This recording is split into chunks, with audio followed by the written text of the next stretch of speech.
a quelque chose de cinématographique. Il y a quelque chose qui fait dans cette image apparaître ce qu'en principe on n'aurait pas dû voir. Ce qui pour moi est le principe du cinéma, c'est jouer aussi non seulement avec le visible, mais avec avec le hors-champ, avec ce qui n'est pas dans le visible, et qui est peut-être ce qui donne sens à l'image. Ici, ce qui m'intéresse, c'est que ce que je vois dans un premier temps, c'est un panorama, donc ça joue sur la globalité, sur le maximum de visibilité possible. Une fois que j'ai regardé attentivement l'image et que j'ai tout décomposé, ce que je vois à l'arrivée est le contraire de ce que je voyais au début. C'est de ça dont j'aimerais parler, c'est du potentiel de récit que nous offre ici le principe même du panorama. Alors que le principe du panorama, c'est de nous mettre dans un maximum de visibilité possible. C'est l'idée du tout voir, avec le spectateur au centre, en face. Et ici, ce que je vois rejoint la logique du cinéma, c'est-à-dire ce qui me plaît dans l'image, c'est à quel point elle intègre un possible hors-champ. Elle intègre ce qu'en principe on ne devrait pas voir. Elle intègre ce qui ne devrait pas être dans l'image. Parce qu'ici, je vois deux images. En fait, je vois une image d'une image, ou je vois une image d'une prise d'image. Là, il y a un groupe. Bon, au départ, je me dis c'est le même groupe, je regarde le titre, villageois et paysans. Voilà, donc je me dis, voilà, ce sont les villageois, c'est le même endroit, on est en Espagne, c'est une hacienda, c'est le même groupe. En fait, pas du tout. Si je regarde bien, qu'est-ce qui est centré? Sur quoi focalise l'image? Sur les gens au milieu. Alors maintenant, je les épluche, les gens qui sont au centre.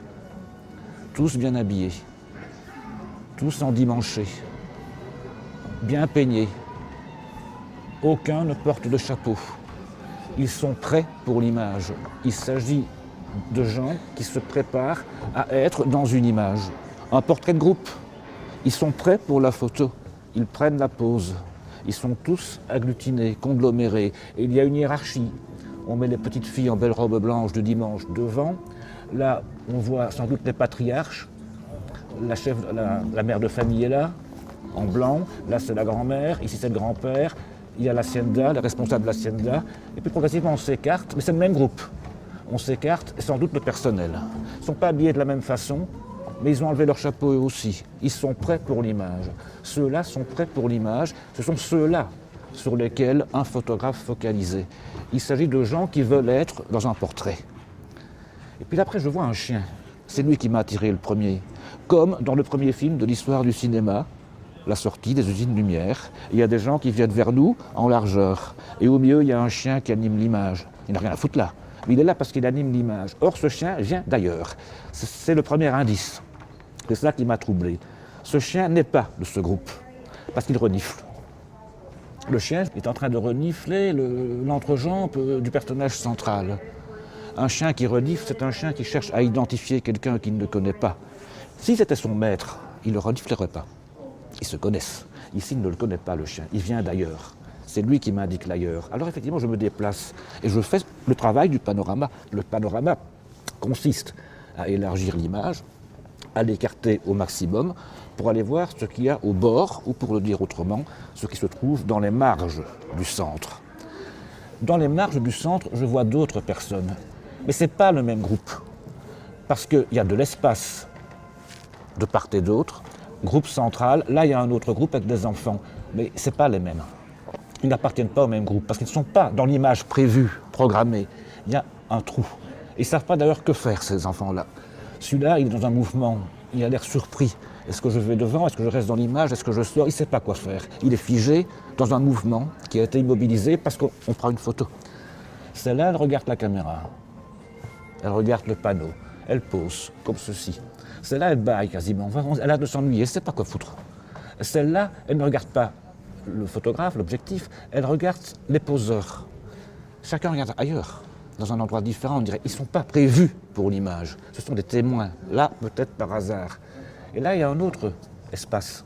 Là, c'est l'espace d'où provient ce chien. C'est l'autre groupe. Ils ont tous un chapeau.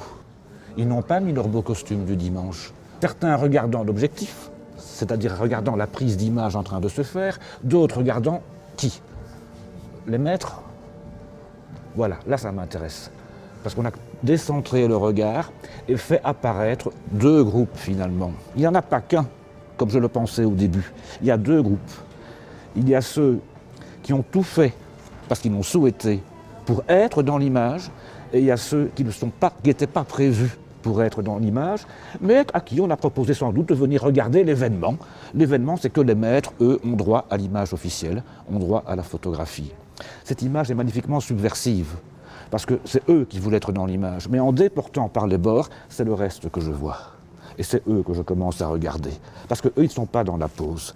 Là, il y a de la vie, ça ouvre. Je m'aperçois quand même que 40% de cette image, de là à là, c'est vers l'ouvert. Ça ouvre vers une possibilité d'autre chose, peut-être vers un récit. Alors je commence à m'interroger, qui sont ces gens ?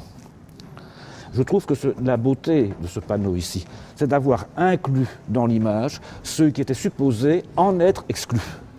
Ceux qui devaient être exclus de l'image prévue. Il y a deux images. Il y a celle-là qui était souhaitée par les patrons, et puis il y a les autres. Il y a ceux-là qui sont les quoi ? Alors là, on est dans un rapport de classe. Il y a quelque chose qui se décide ici. Ceux qui sont in et ceux qui devaient être off. Et en allant chercher dans les bords, on est allé chercher qui ? Les exclus. C'est-à-dire peut-être les sans-noms, comme dirait Benjamin. C'est peut-être déjà l'inclusion, et c'est pour moi là la place du cinéma. Lorsque au grand maître du cinéma direct, Pierre Perrault, on demandait « mais pourquoi vous faites du cinéma ?» La phrase était sublime, elle est là la phrase. Je fais du cinéma pour écrire l'histoire de ceux qu'on ne voit pas, de ceux qui n'écrivent pas, de ceux qu'on n'entend pas. Je traduis, de ceux qui n'étaient pas supposés être dans l'image dominante, être dans l'image du maître, être dans l'image officielle. Il y aurait donc deux groupes, c'est ce que je suis en train de voir maintenant, deux groupes, les paysans et les villageois. Nous sommes entre 1905 et 1910, nous dit le carton, c'est pas très daté. Nous sommes en Espagne. Espagne, 1905-1910. Ceux-là, c'est des enfants. Ne serait-ce pas par hasard, là je commence à fabuler, c'est mon rôle de spectateur. Tiens, ils seront où dans 20 ans ceux-là, par rapport à ceux-là ? Peut-être dans le camp républicain. C'est peut-être l'anticipation de la guerre d'Espagne, en tout cas de la guerre civile. Donc quand même une des fonctions était de donner de la terre à ceux qui n'en avaient pas. Et eux, ils sont, c'est qui là ? Ah, et une machette. C'est quoi ? Qu'est-ce que je vois ? Là, je vois un groupe agglutiné qui avait tout fait. Ils se sont habillés pour être dans la lumière de la photographie. Mais je ne vois rien. Hein. C'est un conglomérat. Ils se sont agglutinés. J'ai même du mal à distinguer des visages. Et il y a encore plein de gens derrière que je ne verrai pas. Ils étaient faits pour être dans la lumière. Ils sont dans l'ombre. L'obscure clarté. Oxymore. Ceux-ci, les sans-noms, ils étaient faits pour ne pas être dans l'image, pour rester dans l'obscurité. Mais je ne vois qu'eux. Là, je peux distinguer chacun des visages. Et oui, là, on est passé, là, c'est l'obscure clarté. Ici, c'est la lumineuse obscure. Ceux qui sont peut-être en train de faire l'histoire. Parce que là, je vois un groupe devant son hacienda, dos au mur. Et là, je vois des gens dans un espace ouvert. On peut encore aller plus loin, il y a sûrement encore d'autres gens. Ne serait-il pas tout doucement en train d'être encerclés ? Est-ce que ce n'est pas la promesse d'un changement à venir ? Est-ce qu'il n'y a pas là pour l'instant, ils sont témoins ? Oui, mais là, il a une machette celui-là. Qu'est-ce qui se passera après ? Voilà, on a ouvert, le panoramique a ouvert sur le champ des possibles. Il a ouvert sur le champ du récit, dans un vaste espace. Parce que là, c'est ouvert. C'est l'hiver, mais c'est ouvert. Après l'hiver vient le printemps. Quelque chose est en train de se jouer. Il y a du récit. C'est le panneau qui me donne le récit. C'est le panneau qui, en ouvrant, fait apparaître ceux qui devaient disparaître de la photo. Et d'une certaine façon, est en train de menacer de disparition ceux qui ont tout fait pour apparaître dans la photo. Autrement dit, écart, contradiction, relation, cinéma. J'aime cette photo parce qu'elle a intégré le principe même du cinéma, là où, en principe, il ne devait pas y avoir de cinéma, puisque le panoramique, c'est l'excès de visibilité, et que le cinéma, on travaille le manque de visible pour rendre sensible le visible dans la tête du spectateur qui en fait construit sa propre image. Peut-être que ce qu'il faut voir dans une image, c'est ce qui n'y est pas encore, mais qui est comme possible, qui est peut-être en filigrane. La véritable image, c'est celle qui naît d'une image. C'est celle que cette image-ci, prévue en tout cas, celle que l'image prévue est en train d'accoucher.